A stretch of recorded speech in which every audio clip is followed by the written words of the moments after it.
सभी प्रभु प्रेमियों को मेरा प्यार भरा राधे राधे। इस वीडियो में हम चर्चा करेंगे कामदा एकादशी के व्रत के बारे में।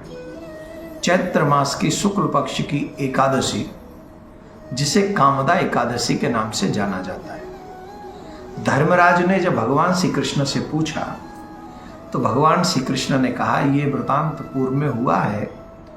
चैत्र मास की कामदा एकादशी का फल क्या है, इस व्रत को करने से क्या लाभ मिलता है, इन सभी संदर्भों में हम आपको एक कथा सुनाएंगे। लेकिन उससे पूर्व हम आपको बता दें, इस दिन हमें मनक्रम वचन से एकादशी का व्रत करना चाहिए। सुबह ब्रह्म मुहूर्त में उठकर स्नान करें, संकल्प करें व्रत का, और उसके बाद अपने इष्ट की पूजा करें। और आज के दिन लक्ष्मी जी की भी विशेष पूजा करें, क्योंकि लक्ष्मी नारायण की पूजा तो होती ही है, और लक्ष्मी जी की पूजा करेंगे तो भी इसका बहुत बड़ा फल है। कामदा एकादशी से कहते हैं, इससे प्रत्येक मनोकामना पूर्ण होती है, बड़े बड़े पाप जलकर भस्म हो जाते हैं। कामदा एकादशी के दिन लक्ष्मी जी की पूजा करने पर लक्ष्मी का अभाव हमारे परिवार में कभी नहीं रहता, तो इसलिए लक्ष्मी जी की भी पूजा करनी चाहिए।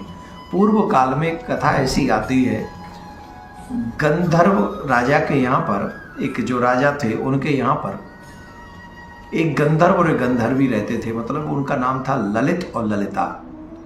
ललित और ललिता जो रहते थे वो पति पत्नी थे, लेकिन आपस में उनका बहुत स्नेह था, बहुत प्रेम था, बहुत स्नेह था। तो एक बार राजा के राजसभा में ललित जो था वो गायन विद्या कर रहा था, और अचानक से कोई ऐसा विषय आया कि उसको अपनी पत्नी का ध्यान हुआ है, और अपनी पत्नी की याद में वो खो गया। और उस अपनी पत्नी की याद में उसने जो स्वर लगाए वो स्वर बिगड़ गए। तो ये बात पता चल गई, राजा ने शाप दे दिया कि मेरी सभा में रहते हुए तू अपनी पत्नी का ध्यान करता है, जा मैं तुझे शाप देता हूँ, तू राक्षस हो जा। तो वो राक्षस हो गया।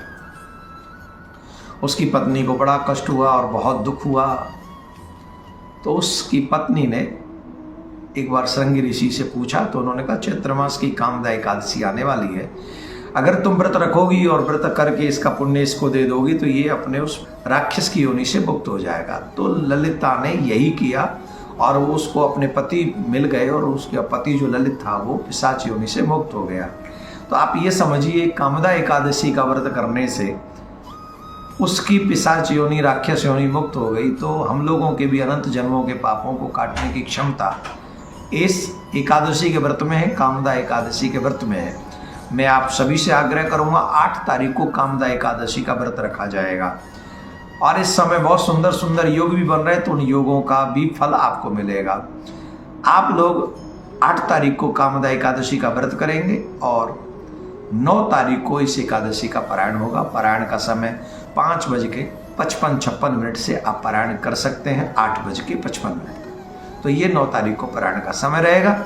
भगवान श्री कृष्ण प्रिया कांजू सरकार आपकी प्रत्येक मनोकामना पूर्ण करें, और सच्चे मन से आप एकादशी का व्रत कीजिए तो आपकी प्रत्येक मनोकामना पूर्ण होगी। ज़्यादा से ज़्यादा भजन करें, अपने इष्ट का पूजन करें, और अपने बाल गोपालों को भी जो 7-8 साल से ऊपर है उनको भी व्रत करवाएं।